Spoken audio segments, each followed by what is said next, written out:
Her voice was softer and a bit harder to understand. I'm starting to believe he doesn't want to be found or doesn't want to talk to you. Look, we've been coming to this tough area for the last few months and still haven't found him. The people here aren't helping. Some might even be telling him where we're looking so he can hide somewhere else. I've never seen anyone so good at staying out of sight for this long. We've traveled these roads so much we should have seen him trying to get a ride at some point. I know, but I need to find him and explain things. I think he understood what happened that day you let him see us, but I don't think you prepared him for it well enough. I know. I should have talked about sharing relationships sooner. I thought he would be open to it. It doesn't mean I care for him any less just because I want to have deeper connections with him and you and Mark. But I need to explain that to him face to face. He won't respond to emails or texts, and he definitely doesn't pick up his phone when I call Dot. Mary scoffed. With the poor phone service out here, it's not hard to imagine he might have ditched his phone. But this is starting to feel like a quest for something rare.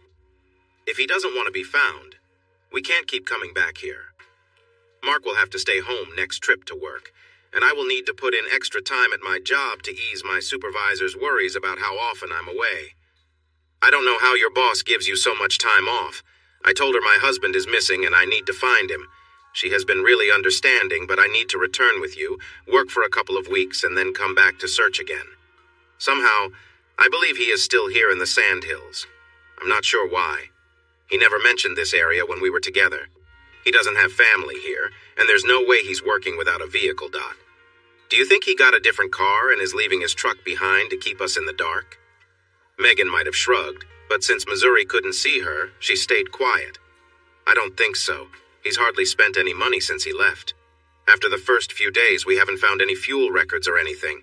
The only reason I know he's in this area is because of the alert I filed with law enforcement. A state trooper spoke with Kelly after he was seen. He was working on that first ranch we checked. I guess the ranch owner told Kelly we were there because we didn't get any help from him. I can't imagine Kelly doing simple work like that. He's always in the office and only looks at properties from time to time.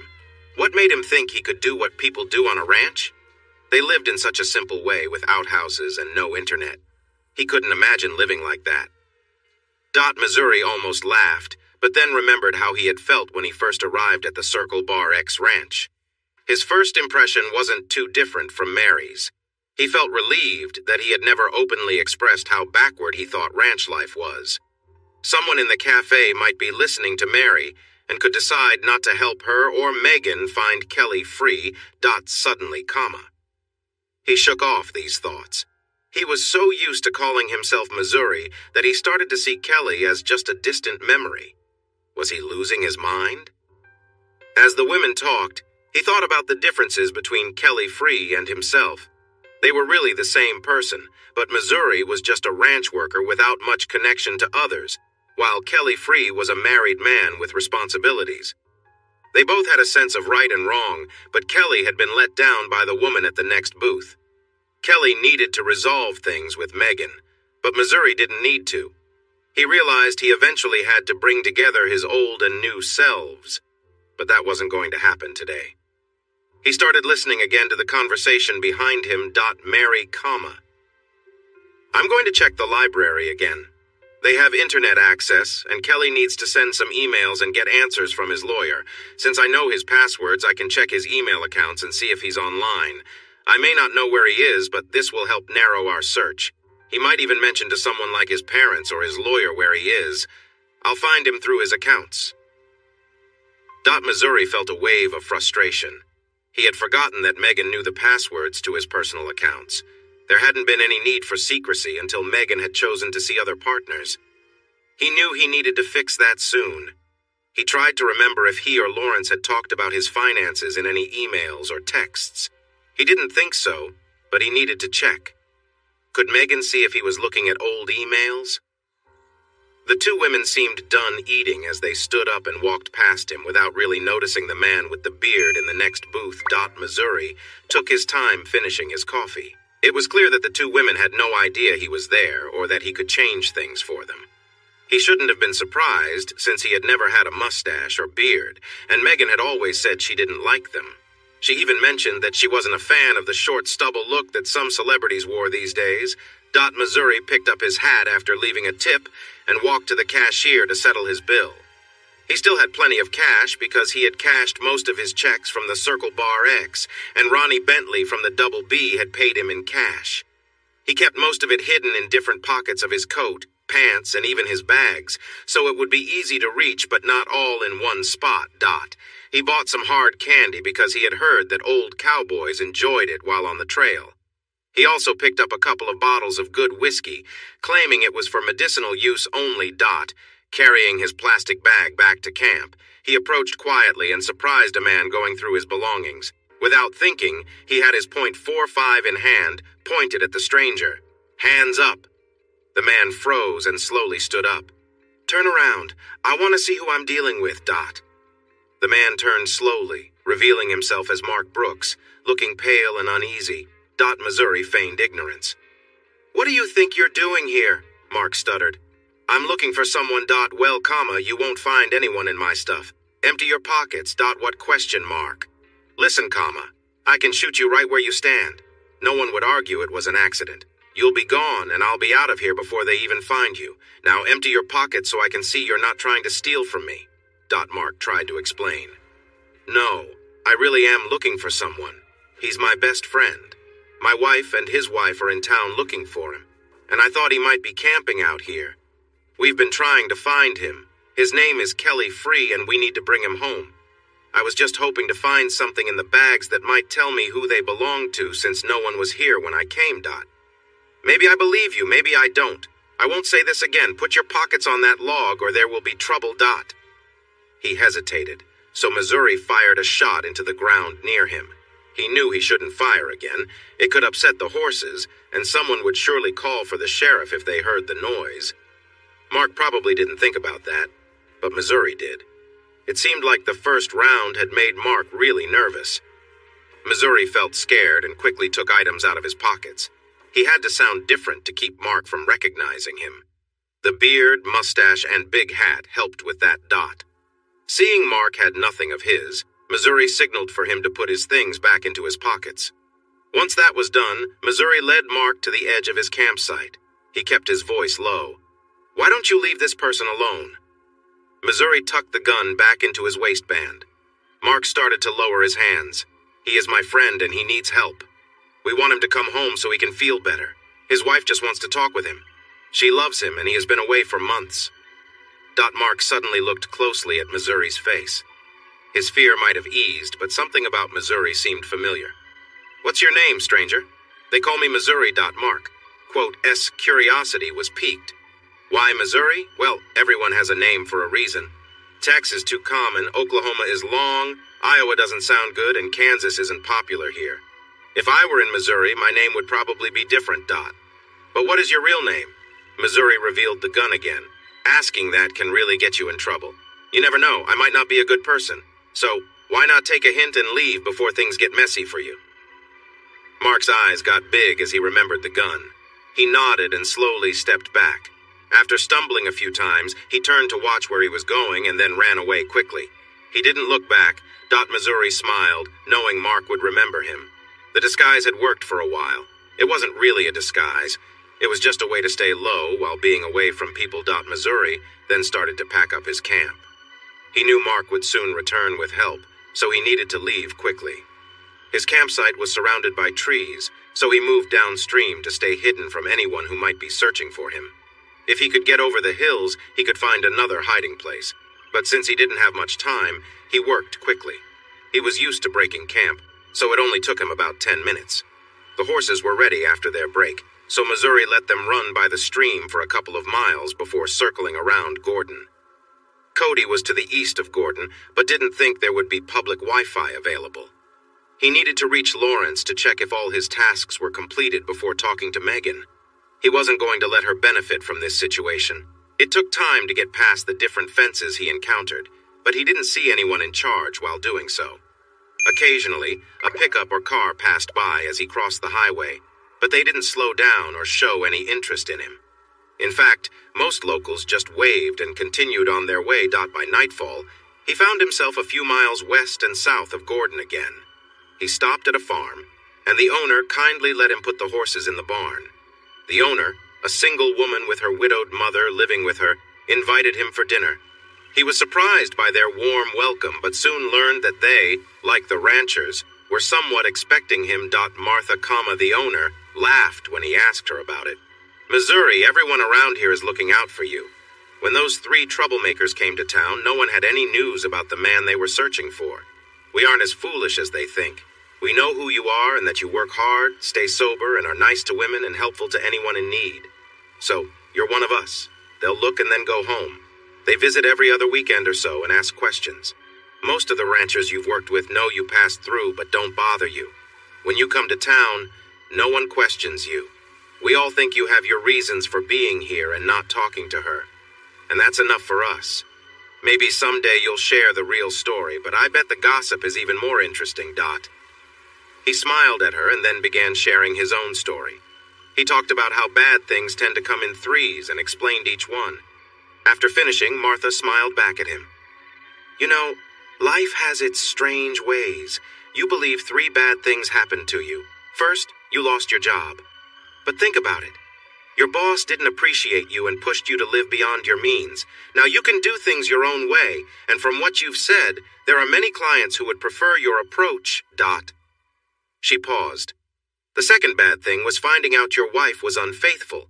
Losing your job that day helped you discover this. How long would it have gone on without you knowing?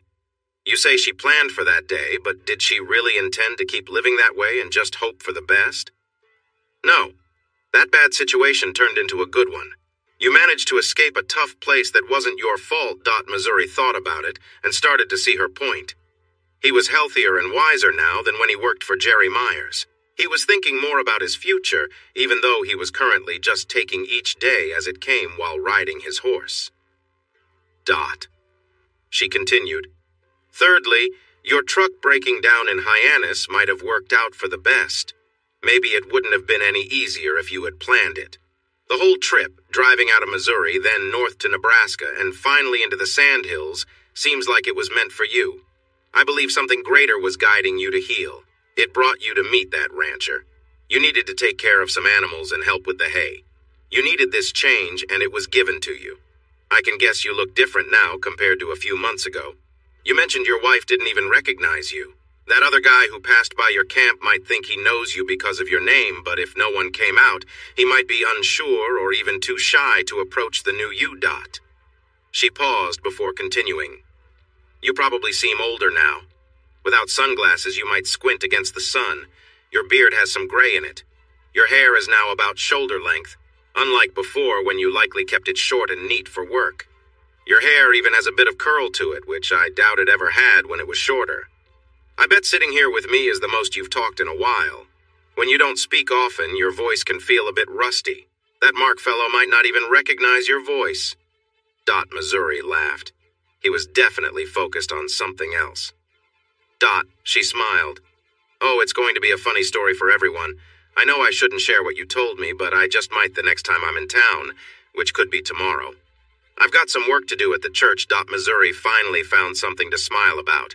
This woman, at least 60 years old and quite big-hearted, was funny and had a wonderful spirit.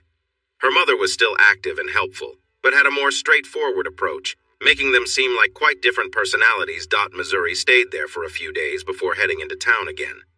He set up camp on the edge of town and walked in for his errands.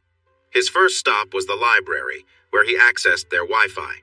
He created a temporary free email account to reach out to Lawrence Roberts. Next, he called Lawrence's office on his phone to share his new email address, ensuring none of his messages went to the spam folder. Lawrence assured Missouri that the money had been transferred out of the country and shouldn't be accessible to Megan. He warned Missouri that the courts could demand a clear list of all funds and might make Missouri give up at least half in the final decision. Missouri asked, "What if I never file for divorce?" Megan could wait and file for divorce, saying you abandoned her. They would still take account of what you both own. But what if she can't find me to notify me? She would still win a decision against you based on what the court decides. I can stand in for you, but most judges don't like that and could change the outcome because you didn't show up. He paused for effect. Look, Kelly, The courts often favor women in these situations. In the past, men usually got most of the assets while their wives and kids struggled. Now, the courts favor women and work hard to support them. It often assumes that the man earns more than the woman, which was true in your case until you lost your job. Her lawyer will claim you didn't give her what she deserved according to property laws. The court might agree and hold it against you for leaving her. They rarely consider what you've been through, especially in bigger cities. Missouri replied. Since I live here now, can we file here and let a local court handle my case against her? No, sorry. Your marriage and most of your time together were in Missouri, so it should be decided by a local court. If you could get her to move there with you, you might get a better outcome. I guess we'll leave things as they are for now. I'll start moving around again. There's a lot of space for me to cover, and it will be hard for her to find me. I'll get in touch again when I can. For now, we'll continue as we have. A couple of days later, Missouri went to a convenience store and bought a pay-as-you-go phone. He wanted to keep his regular phone turned off and the battery removed in case Megan tried to track him. Back at his camp, he found he had a decent signal, so he decided to call his wife. First, he tried the house but realized it was still early and she might be at work. He recalled her work number and dialed it. He reached the switchboard and was connected to her extension. He was surprised. She must have received a promotion since she never had an extension before. She answered on the second ring. Hello, this is Megan Free. How may I help you? I'm surprised you're still using my name. Why not your new family's name, the Brooks? Who is this? Is this some kind of prank call? If it is, I'm not amused. What, you don't recognize your own husband? Has Mark been talking to you so much that you can't believe it's me? I'm surprised you're at work instead of with your friends. Did you get a new phone number? She ignored his comments after the first question. Is this really you, Kelly? Is this a prank? Why would anyone pretend to be me? We're not famous. Every time we come to Nebraska, I leave my number in case someone sees you. Most calls are wrong, but sometimes someone calls and says they've seen you. I fell for it a few times. I really dislike those people. She must have looked at her phone. Hey, this isn't Kelly's number. What's going on? I'm not calling from my phone because I don't want you tracking me. That's not why I called. I want you to stop looking for me. I don't want to see you, talk to you, or have any contact with you. Just let it go. File for divorce. The court will split everything, and I will tell my lawyer to make it easy for you. Forget you ever met me. Change your name back or take my name if you like. But Kelly, I love you and miss you. Please come home or meet me somewhere so I can explain how I feel. You say you love me, but you've been with our friends and think I should accept it. How long were you going to keep this hidden from me? Please don't lie. I came home unexpectedly that day, and you had no idea I was coming. I wasn't sure how to tell you. I thought you might react badly. I guess I was right. Really? What made you think that? It doesn't matter anymore. Your reasons don't matter. Just leave me alone. There was silence for a moment. Missouri was about to hang up when Megan started talking again. She sounded upset. I love you and miss you. I want you back home. Please don't hang up. Why do you want me back? I send you money every month. You must be making more with your promotion, so you don't need my support as much. You have 2 others who can be there with you. You shouldn't need me like this. No, you don't understand. I care about Mary and Mark, but I love you. They can't replace the bond we have. Mark and Mary didn't share dreams like you and I used to. I really miss that. Missouri scoffed. That's not going to happen. Honestly, I hardly think about you at all, except to wonder if we'll bump into each other one day. I'm still deciding if I'll just ignore you, confront you, or if I should take matters into my own hands. What do you mean by take matters into my own hands? In the past, people were treated harshly for being unfaithful. From what I hear, some people here feel that way still. Others think you just need to stay in the city where your actions are more accepted. I guess I won't know how I feel until I actually see you. Just so you know, I'm ready for anything. Megan kept crying. There was some noise in the background, but Missouri couldn't hear clearly. He heard her tell someone that she was okay and just trying to talk to her husband. When she returned to the call, she was talking to a silent phone. Feeling a bit rude, Missouri turned off the phone and went to prepare his lunch. He thought about how little he worried about her nowadays. It was true. He was more focused on making sure his gear was not too heavy for his pack horse. He considered his next stop.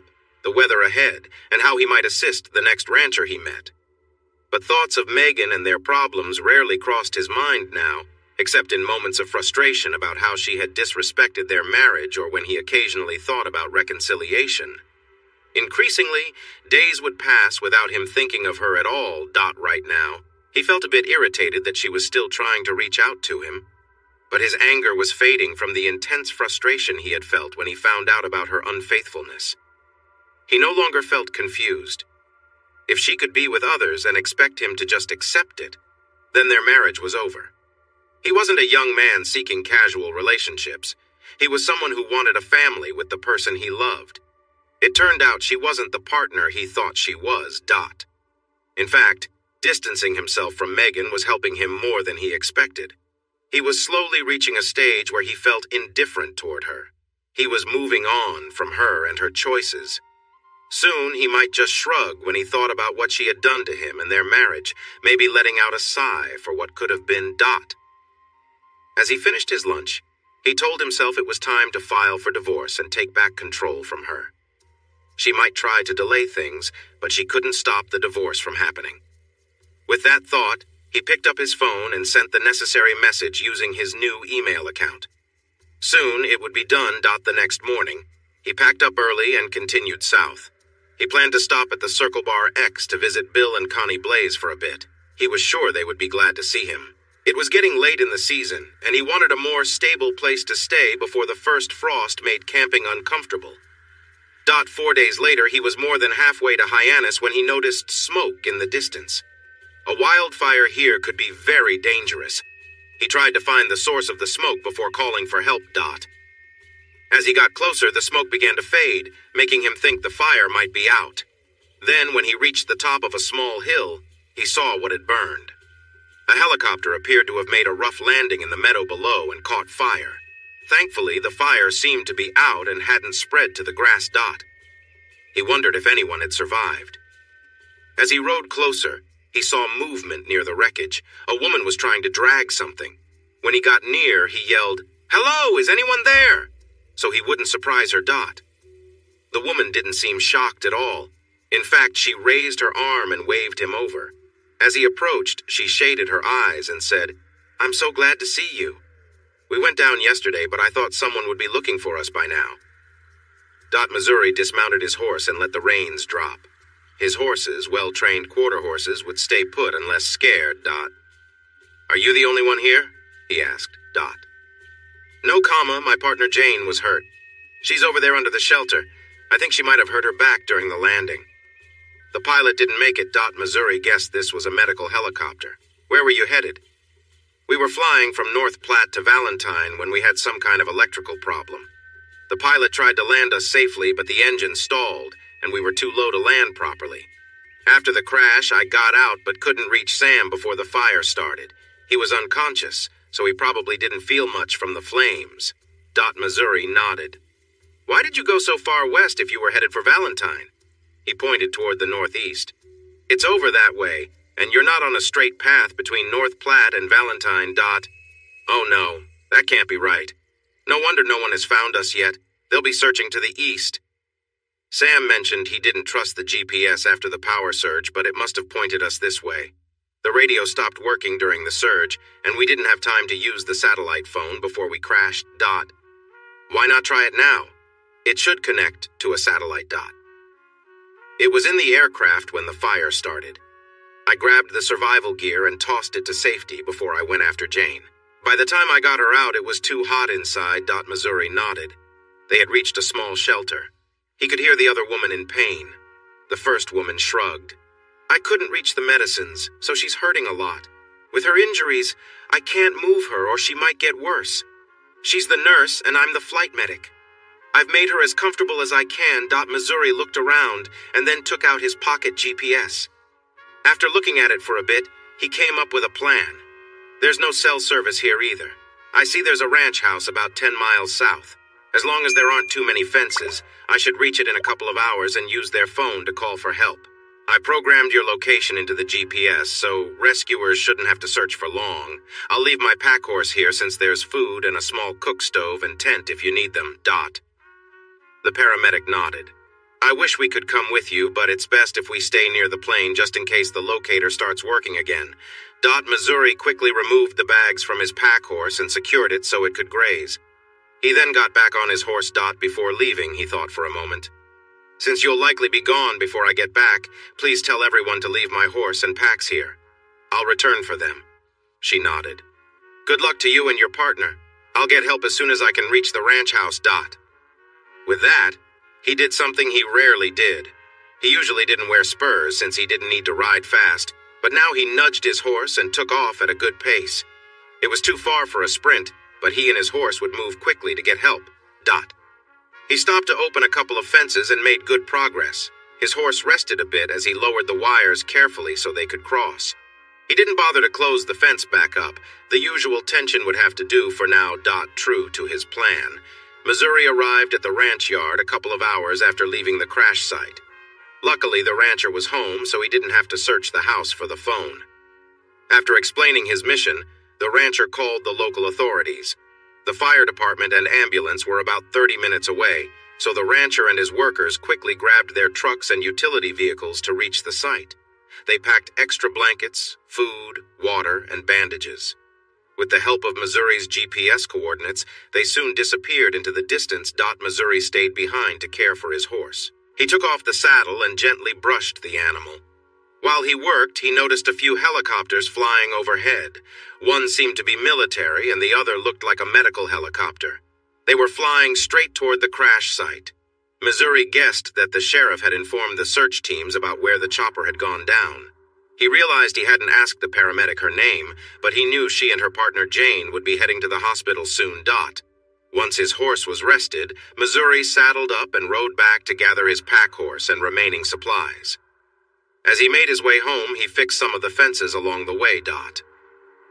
When he arrived at the crash site, the fire department and ambulance were already there.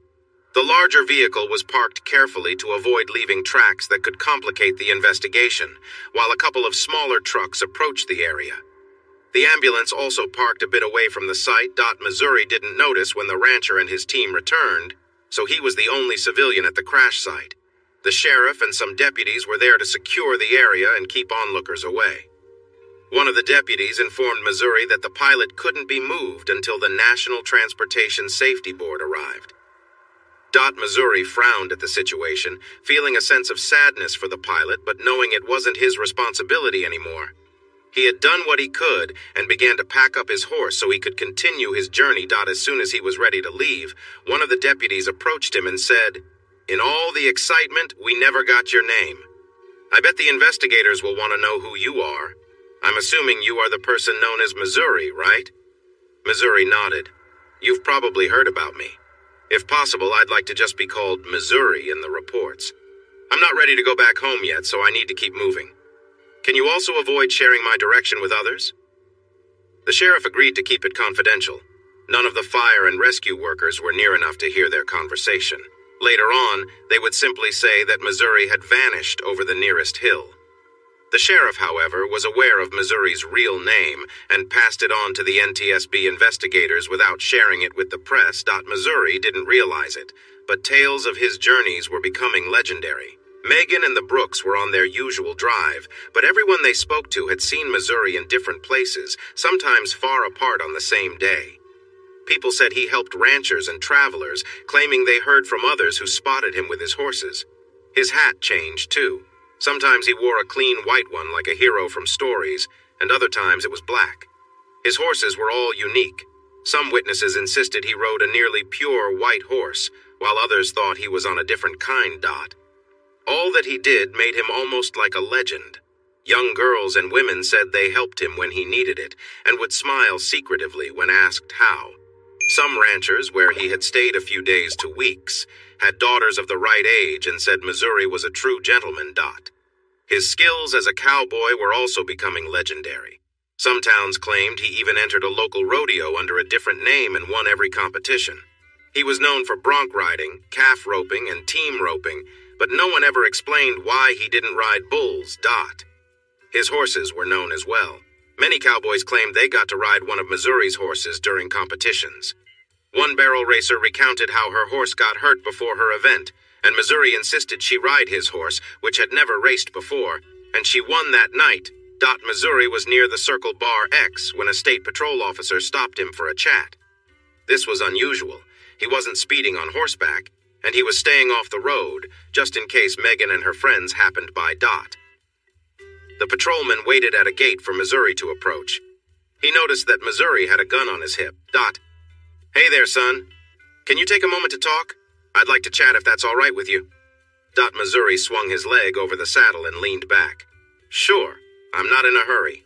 Just going down the road a bit, Is that Bill Blaze's ranch you're headed to? I heard he's a good friend of yours. I wouldn't exactly call him a friend, but he was my mentor and boss when I first came to the Sandhills. Wow. Has it really been only 4 or 5 months? It feels like a lot longer. The days are getting shorter, and the nights are turning colder. I hope he will need some help all winter. That shouldn't be a problem. When I spoke with him last, he told me that I might see you around and that you're welcome here anytime. He paused. Have you spoken with your wife? She sometimes calls us for news about you. I talked to her once. I told her to move on with her life. I have. Why is she still reaching out to you? Well, it might be because of some stories making the rounds. What stories are those? That's when he learned about all the tales people were telling about him. The patrolman laughed as he shared the wild stories he remembered. Missouri was surprised. In just one summer, no one could have done even a small part of what the patrolman was saying, which he mentioned. The patrolman waved his hand. Sure, we all know that, but a bit of mystery and stories make things more interesting. Missouri shook his head. It sounds like those old Western stories. I bet most of them were just made-up tales using real names. They probably wouldn't sell now, but I know there are at least 3 people on social media claiming to be you, arguing over who is the real Missouri. The funny thing is, none of them actually mention your real name. Maybe they don't know it or are keeping it secret to add to the mystery. All you'd need is a mask and someone might start calling you the Lone Ranger. I guess I would need special bullets too. Missouri touched his beard. And I'd need to be clean-shaven to be the hero. They both laughed. Soon the patrolman let Missouri continue on his way as he returned to his duties. After telling his co-workers he had spoken to Missouri, his story grew even more. The next day, he arrived back at the Circle Bar X ranch. He decided to check if Bill needed help for the winter. If so, he would settle in comfortably at night. His skills had improved as he practiced with cattle during his travels. Although he didn't think he was an expert yet, he had some useful skills. If Bill didn't want him there were others like Ronnie Bentley at the Double B who might also need help this winter. There wasn't much excitement when he arrived at the ranch. He didn't come in like the heroes from the old movies and guessed someone had seen him approach, so he didn't expect to surprise anyone. He was right. Families from the house stepped out to greet him as he rode in. Hello there, stranger. After your trip around the hills, I bet you'd love a nice cup of coffee and a cozy chair, Bill said with a smile. Missouri laughed. Yes, that sounds great. Can I let my horses out in your corral? Bill grinned wider. Well, I'm not sure. Are you still the same Missouri who rode off early last summer? Connie playfully tapped her husband on the head. Missouri, don't listen to his jokes. There are a ton of funny people out there, and look at who I have to deal with. Come inside once you've taken care of your horses. Bill and Butch kept laughing as they helped Missouri take off the saddle and bags from the horses, giving them a quick brush and some food after putting them in the corral. Then, they helped bring Missouri's things to the bunkhouse, where Missouri was happy to find he still had the same room. Hoss had moved on, but there was a new young helper. Butch introduced them. Missouri, this is Jesse. I call him Outlaw. He's still a bit new, but we have high hopes for him. He turned to the young man. Outlaw, this is Missouri, the real deal legend. Young Jesse looked nervous at meeting a legend, so his handshake was shy. Missouri smiled at him. Later, Butch mentioned that Jesse said he was 18, but Bill thought he might really be a 16-year-old runaway. Bill was looking into it with the sheriff's department. For now, Bill and Butch decided to keep pretending about Outlaw's age until they heard back from the sheriff. Connie invited the young man to dinner every night at the ranch house. That evening, Connie asked Missouri and Butch to join them for dinner to celebrate their friend's return. During the meal, Missouri shared the highlights of his travels, including a funny story about overhearing his wife and her friend at a cafe in Gordon. Bill and Butch chuckled at Missouri's tale about running into his old friend Mark, while young Jesse listened wide-eyed and amazed. After a delicious meal, everyone took turns sharing stories about Missouri's adventures, each trying to make the stories more exciting. Bill had the floor for one tale. The latest story, which is even online now, says you came over the last hill fast and jumped off your horse just in time to catch Casey, the young paramedic, as she fainted with relief after being rescued. Then you built a cozy cabin to shelter her and her partner Jane from a terrible storm before riding right into the chaos to help them. Somehow you even covered the distance to the highway, climbed a cell tower, and called for help. You used your bright flashlight to guide the helicopters to the crash site. After that, you climbed down and brought the others back to help, where you carefully took the pilot from the wreck and led a prayer for him. Missouri was surprised. He then shared the real story. He didn't even know the paramedic's name, and the pilot was still in the wreckage when he returned for his pack horse and supplies, because the authorities had sent instructions to the sheriff's department in that area. The stories kept coming. People talked about spotting Missouri and his different colored horses all over the sandhills, from O'Neill in the east to Alliance in the west. Online stories mentioned sightings as far north as Murdo in South Dakota and as far south as McCook in Nebraska. They all laughed together, thinking about how unlikely it was for a man on horseback to cover that much ground in such a short time. Sure, it was possible, but very unlikely since Missouri had no real reason to hurry. Connie came by and checked Missouri's face and head for any injuries. When asked, she said that he was often reported to have defended women and girls in every town he visited. Some stories came from the people he defended himself against, describing how he easily handled even the biggest and toughest attackers. It was a wonderful evening with old friends and a new one. Outlaw relaxed and started teasing Missouri like the others. Bill eventually asked what Missouri's plans were. I hope I can help out this winter. I think I'm done traveling for a bit. If Megan comes back, I'll talk to her and let her know I want a divorce. She can have the house and part of my money if she agrees. If she fights me, I'll share my story and it won't go well for her. It's her choice. Bill and Connie nodded. Bill spoke first. Of course, you have a job here at the Circle Bar X. Most of the work is done, but we need to bring the hay bales back to the ranch house for winter feed. With you here, we can get that settled quickly. Then just keep an eye on the cows until we need to bring them closer, Connie added. We've become somewhat popular because of your travels. Somehow it's spread that the Circle Bar X is your home, and people drop by to see if you've returned yet. You have quite a fan group around here, If that's okay with you, I'd like to be out riding along the fence whenever visitors come by. I wouldn't know what to say to any of my fans other than not to believe everything they hear. We've received a couple of calls from that girl, Casey, and her friend Jane. They want to thank you in person for saving their lives. The emergency alarm in the tail section didn't go off and got damaged in the fire. It's hard to say how long it would have taken to find them. Bill took a moment to think. Will you see them if they come by? I'm not sure when that Jane person will leave the hospital. The news said her injuries were pretty serious. Missouri nodded. Yes, I'll meet them. That Casey girl had everything under control when I got there. She made sure Jane was as comfortable as possible. She even used my small tent for extra protection and cooked them a meal to hold them over until help arrived. By the time I got back, they had already been airlifted and were probably at the hospital in North Platte or Kearney. I really don't know where they ended up since the firefighters and EMTs at the scene weren't quite sure either. That dinner set the mood for Missouri's return to the ranch. When he got back, he saw that Bill had gone to Hyannis and picked up Missouri's truck, which was being kept in one of the machine sheds. Missouri got it ready to pull a used horse trailer he bought nearby. If he needed to travel again, he could take his trusty horses with him, possibly to Wyoming or North Dakota. He drove to Alliance to get new clothes since his old ones were worn from all the traveling. He wore an old wide-brimmed hat and trimmed his full beard down to a goatee with a mustache. Nobody seemed to recognize him while he shopped, which he found helpful. True to his promise, Bill had Missouri go out on horseback every time strangers came to the ranch. One of the questions he would ask any visitor was if they had seen Missouri lately. They would all laugh about the supposed sightings, even though Missouri hadn't really left the ranch in weeks. It was now late fall. The days were still warm, but there was a chill in the air at night, and frost warnings were common. The last of the hay bales were moved from the fields to the smaller pastures, where the cows would spend the winter. Fixing fences was always on the to-do list. Missouri would ride a horse to check the fences and practice roping fence posts. He was getting better all the time. He still carried his .45 on his hip just in case he ran into a pesky coyote or an upset badger.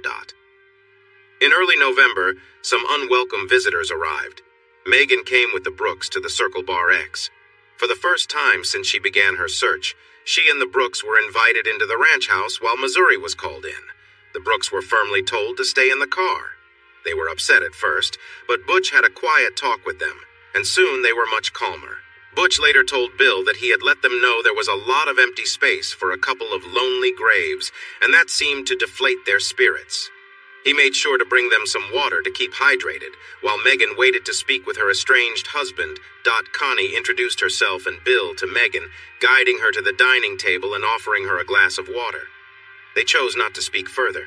To them, Megan was seen as the enemy of their friend, and they felt no need for polite conversation. Megan waited for about 30 minutes until she heard footsteps coming from the kitchen. The man who entered the dining room from the kitchen looked unfamiliar. He seemed taller than her husband, with longer hair than Kelly usually had. He squinted as if he was used to bright sunlight. A black Western hat with a wide brim shaded his eyes, and he wore a mustache and goatee. In contrast, her husband always kept a clean-shaven face. He gave a brief nod to acknowledge her presence, set a glass of water on the table, then sat down across from her, leaning back in the chair and resting his legs. "Well, Megan, you finally found me. I've decided not to avoid you anymore so we can deal with this situation and you can move forward with your life." Megan stayed silent, still trying to connect this cowboy to her husband. His voice was familiar, but nothing else seemed to match with the Kelly she had known for over 6 years. Finally, she reached her hand out to him. "Is it really you, Kelly?" He nodded. She glanced around and noticed Connie peeking from the hallway. "Are you trying to trick me? Is this some kind of joke? I have searched for my husband for months, and now you bring in this stranger to pretend to be Kelly Free? Do you think I'm a fool? Where is my husband?" Connie shook her head and pointed at the man. "This is the man who came to our ranch tired and hurt. He told us his name but hasn't used it again since that day. This is Missouri, but he used to be Kelly Free.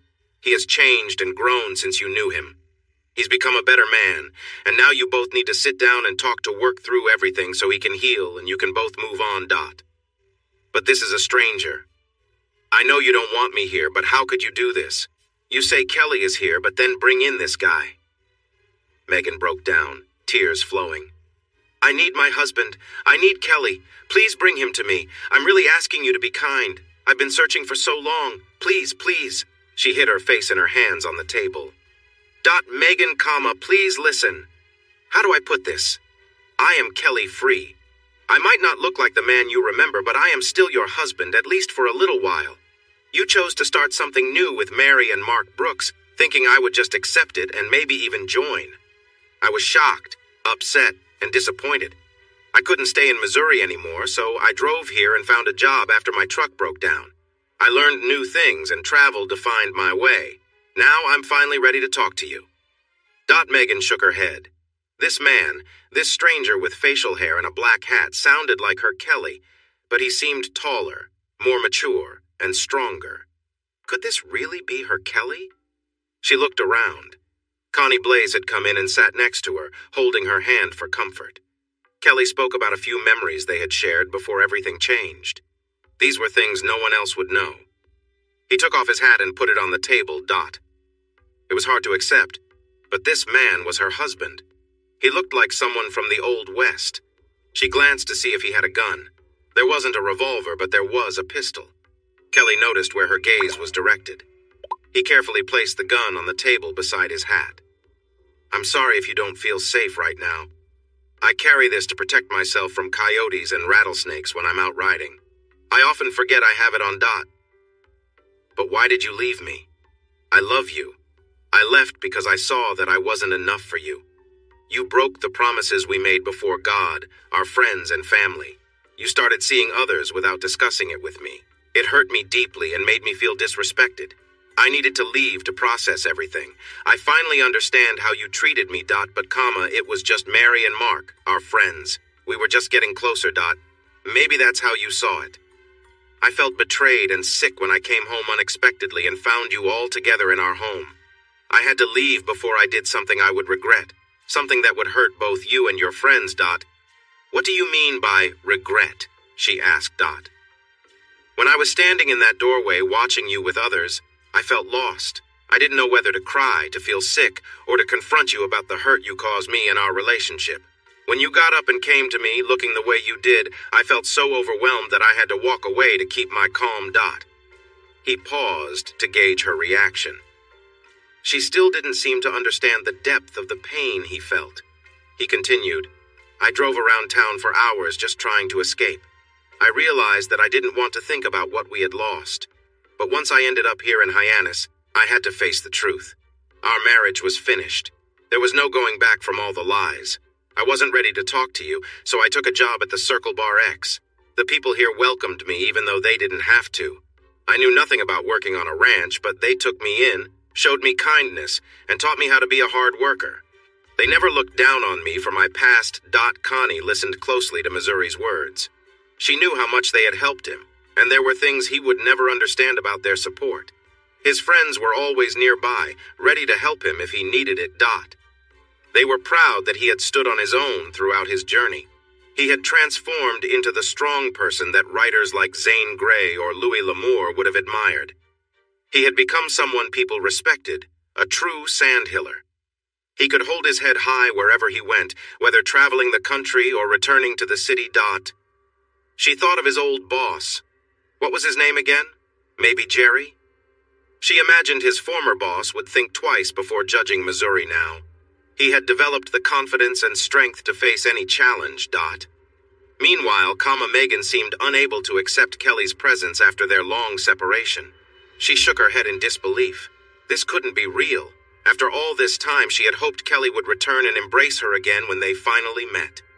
He cared about her and wanted her in his life. This was the fantasy she had created for herself over the months. She still believed that Kelly would accept her way of living and that she and Mary would have their fun with him before Mark would be with him again so they could all start fresh. All she needed was to get Kelly in a room alone and everything would be fine. Kelly noticed her look and realized she was still set on the plans she had made last spring in Missouri. He sighed. He didn't know how to make her see that her dreams felt like a nightmare to him. There would be no fixing things between them. He tried again. Megan, now that you believe I am Kelly, let's be clear. When you go home, you will receive divorce papers. Please sign them so we can move on. I've been fair with you. Check the papers. The agreement I offer is reasonable. You can then build a life with the Brooks. She shook her head. No, I won't accept that. You just need to feel the love we all share. Then you will see what I've been trying to show you. The experience of being with two women and the joy of seeing us care for each other, and then the special moments with Mark. You will understand. No, Megan. I can't. That life isn't for me. You need to leave and not try to contact me again. I will be at the hearing with the judge. If you try to block the divorce, I will tell the news everyone and share everything. Your parents and friends likely won't want to be around you anymore because they don't believe in your lifestyle. The Brooks may also feel embarrassed and may turn away from you when things get tough. Just sign the papers and you can live in your fantasy for as long as you want. He stood up and stepped away from the table. He was finished with the discussion, even though Megan was still trying to defend her choices and pull him back in. She was trying to get up but was having a hard time. He had only looked at her face before, but now he saw that her belly was larger. So, I guess Mark is the father. When is the baby due? Do your parents know, or have you been keeping it a secret from them? She pointed to her belly. This is because of you, Kelly.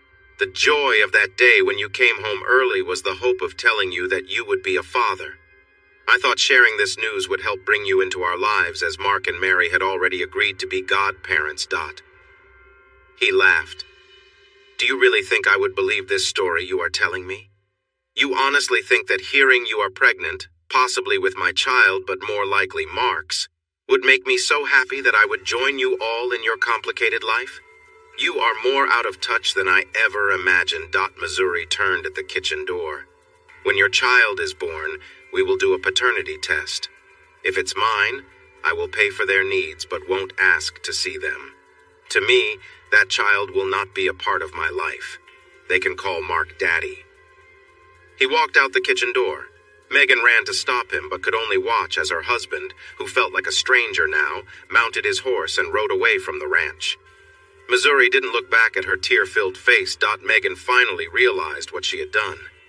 Since she had opened up her life to having multiple relationships, things had only become tougher. All her hopes had fallen apart. Kelly wouldn't even acknowledge the child growing inside her. She had no husband. Her job was shaky since she had taken so much time off to find him, and her relationships with the Brooks were not fulfilling. Mary and Mark seemed more interested in their own happiness than in making sure she felt happy too. Megan slowly returned to the dining room where Connie was still sitting. She looked at Connie, the ranch wife. He truly is my child's father. Mark had a surgery years ago when he and Mary chose to not have kids. There has been no one else since we became a couple. Connie couldn't help but say, "It seems you might have forgotten what being exclusive means." Megan sat down heavily in a chair. I know. I thought this would be good for all of us. 4 people loving each other completely without any jealousy, all in sync. Everything I read online made it seem like this was the best way. The statistics said there's less cheating in open relationships and that many people are happy that way. Connie shook her head. Haven't you heard? You can't believe everything you read online. Even we simple folks know that. Most cultures moved away from having multiple partners long ago because it just doesn't work in the long run. It's hard enough to be with one person. Pleasing several is nearly impossible. Megan began to cry quietly. After a moment, she found some control and looked at Connie. Tell Kelly I'm going home, but I will fight the divorce. This child needs both a father and a mother, and that's the only reason I'll stand my ground. She stood up and rejoined her partners, and soon they disappeared from view. Just as the dust settled, Missouri returned to the ranch house. Connie shared what Megan had said, and he simply nodded. He hoped she would accept things, but deep down, he knew she wouldn't give up easily. Life moved on. Kelly returned to his hometown in Missouri for his divorce hearing. Lawrence filed everything needed correctly, and Megan responded as she had said she would. She admitted she had made mistakes, but told the judge that she had ended her close relationship with the Brooks. They were still friends, but not in a romantic way anymore. She asked for help through counseling. The judge listened carefully and scheduled another court date in 2 weeks. While waiting, Kelly stayed with his parents. They were surprised by how much he had changed. They were happy about his growth, but disappointed in Megan's actions. They had loved her like a daughter, but they were upset with her for hurting their son. During this time, Megan gave birth to a lovely baby girl, and she named her Kelly. Tests confirmed that Kelly was the father. Kelly's parents softened a bit toward Megan since they wanted to be a part of their granddaughter's life. Before Kelly went home from the hospital, Kelly visited her. Even though he didn't want to admit it, he felt a pull in his heart for the baby. Things might have been so different if Megan hadn't chosen the path she did. Now he feared he would be an absent father. Megan often took little Kelly to visit her grandparents, but Kelly avoided those visits. He left just before she would arrive. At the next hearing, the judge announced his decision. After reviewing all the information presented, I've concluded that marital counseling won't be effective. Mr. Free, you seem to have started anew in Nebraska. Based on what I've read, it appears you have left Mrs. Free behind. The judge ordered that Megan should receive 50% of their shared assets by the end of the week. He also set child support for Kelly. There would be no spousal support since Kelly earned less than Megan. The judge established a visitation schedule for Kelly, allowing him to see Kelly every Wednesday, every other weekend, and 6 weeks during the summer, even though Kelly had not asked for visits. He instructed Megan to ensure that Kelly could see his daughter during half of the holidays each year. If Mr. Free returns to this court saying you haven't followed this order, I will not be happy, and I may reconsider custody. I'm tired of adults who use children in their disputes. Do you understand?" Megan stood up and responded, "Your Honor, I wish for this divorce not to happen, and I hope my husband will come back to me and our daughter." Since he wanted to end their marriage, I decided not to stop him from seeing our child, hoping that one day he might change his mind and want to be a family again. Kelly didn't say anything to the judge. With a firm tap of the gavel, it was official. Kelly and Megan were no longer married. He made sure that all his belongings, even the ones his lawyer had kept hidden, were divided fairly. This way, their daughter Kelly would have everything she needed as long as her mother managed the finances. Kelly left for Nebraska the next day. When he returned, things were different. While staying with his parents, he reached out to some of his old clients. They were happy to hear from him and eager to work with his new consulting business for finding properties. Now, working for himself, Missouri added a unique touch. He took his horse, which he finally named Leroy after the song Save a Horse, Ride a Cowboy, to various locations where businesses might be interested. He would spend weeks riding around, exploring even in busy areas. He found that people were curious and enjoyed talking to a man on horseback. Between his trips, he worked as a ranch hand again, enjoying the physical work. It gave him time to think and plan while keeping his hands busy. In the winter, when there were fewer chores except for feeding the animals, he was able to connect with his family online. He helped Bill set up a better cell phone signal, making video calls easier. He was getting to know his daughter better, as she was often at his parents' house during his calls. There was also excitement in the town about visitors searching for the legend known as Missouri. Soon, an SUV from out of state arrived at the Circle Bar X.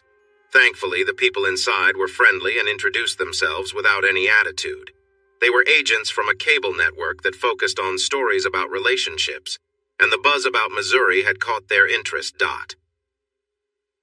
By the end of the day, they promised to keep Missouri's identity safe by changing names, dates, and places, ensuring that only a few would recognize the real story.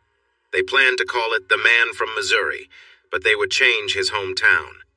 Missouri also had the agents reach out to Megan for her thoughts and approval, even though it wasn't strictly necessary since the story would be fictional. Butch got a new role as the connection to Hollywood. Missouri learned that the quiet man had a degree in communications and knew some lawyers. With the help of Butch and Lawrence Roberts, Missouri quickly found a public relations expert and an entertainment lawyer to support him. A company was quickly set up, and now Missouri was a CEO, with Bill and Connie on his board and all the staff at Circle Bar X as shareholders. The next change came when Megan reached out to Missouri about a job. "Kelly, I need to be more than just someone on a screen for your daughter. After the movie people got in touch with me, I realized I might not want to stay in Missouri anymore. Your parents and I have talked, and we'd like to move closer to you. Is there a place near the ranch where we could all live so we can see you more? Also, are there any job opportunities nearby?" Kelly was caught off guard by this news. It was a twist in his life he hadn't expected, but it felt good. "Actually, Megan, I need help with the movie deal. I think you'd be perfect for this. I'll call you back. After he hung up, he called his parents to share the news. They brainstormed ideas, some rejected, but others developed into a solid plan. Kelly then went to the Hyannis Village Board to propose building a couple of nice homes on the edge of town. Some might wonder why a small village would need more houses, but new homes could place stress on local resources and needed careful thought. Fortunately, the village could manage the additional homes, and the project got the green light. Megan began moving right away. Kelly found her a small but decent mobile home, and soon she and Kelly were settled in. Baby Kelly was affectionately called Miss Missouri in honor of her dad. One of the writers for the movie arrived in an RV and parked at the campground, leading to an expansion of the film. Before long, The Man from Missouri grew into multiple parts. The first movie would tell the original story of betrayal and healing. The second part would focus on divorce and redemption, with the writer planning to reunite the couple. This segment might air on a network known for love stories. The writer also looked for ways to include some famous events from Missouri to keep the audience engaged. Some even suggested turning it into a series instead of just 2 movies. As for Missouri's romantic life, he and Megan had moved on.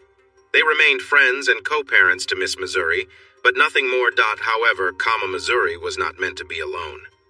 While new homes were being designed and built for Megan and his parents, someone new appeared at the ranch. One day, a van pulled in. Missouri was in the bunkhouse when a woman stepped out of a car.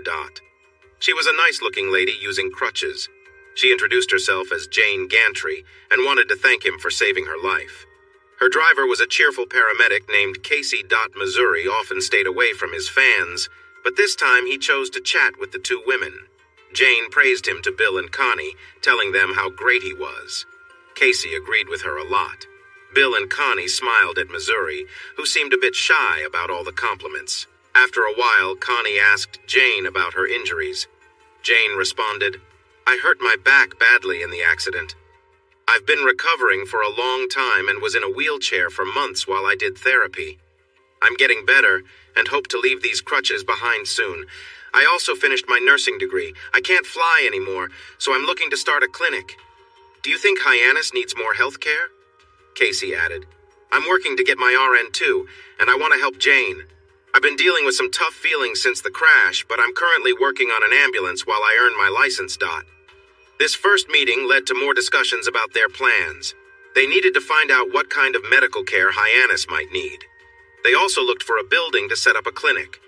Over the coming months, Missouri was busy with many things, helping at the ranch, moving his parents, getting to know his daughter, sorting out stories for a movie, planning the clinic, and meeting clients. He felt very overwhelmed with it all.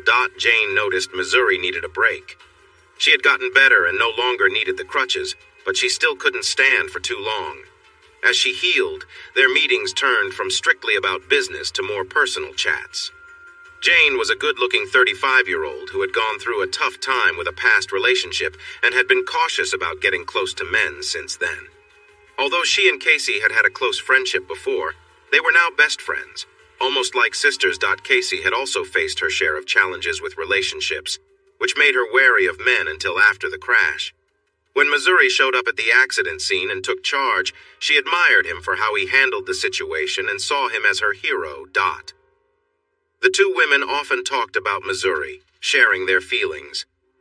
Jane began to see him not just as a hero, but as someone she could appreciate as a friend, and maybe even something more. Casey wisely warned her friend to never hurt the man, or Jane would face serious trouble. Similar to what happened to Megan. Jane persuaded Missouri that they should take a short break together. It was early summer again. The cold was gone, and the hills were bright green. Branding season was finished, and they had a few weeks before it was time to cut hay. This time, Jane decided to join him, pretending to take care of him. She had not ridden much before, so she quickly learned how to ride a horse. Missouri was hesitant to let her come along, but after hearing from everyone, including Megan and his parents, that he shouldn't travel alone anymore, he agreed that having a companion could be nice. During that week of just riding and camping at the Circle Bar X, they turned off their phones and grew closer. By the end of the week, they were engaged.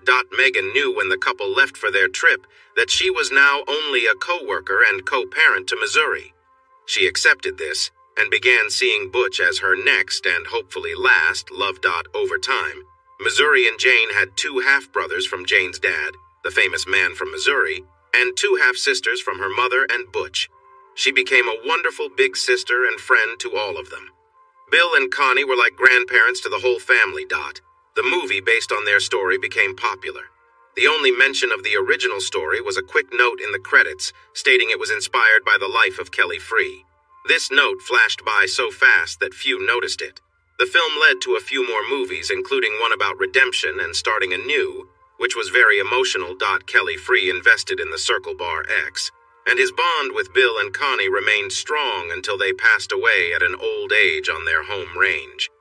Jane made sure that a medical helicopter was always available in case they needed a quick ride to the hospital, so they never felt the need to leave their home. Thanks for watching this video. Don't forget to subscribe to Infidelity Plus to stay updated with more captivating tales of infidelity and payback.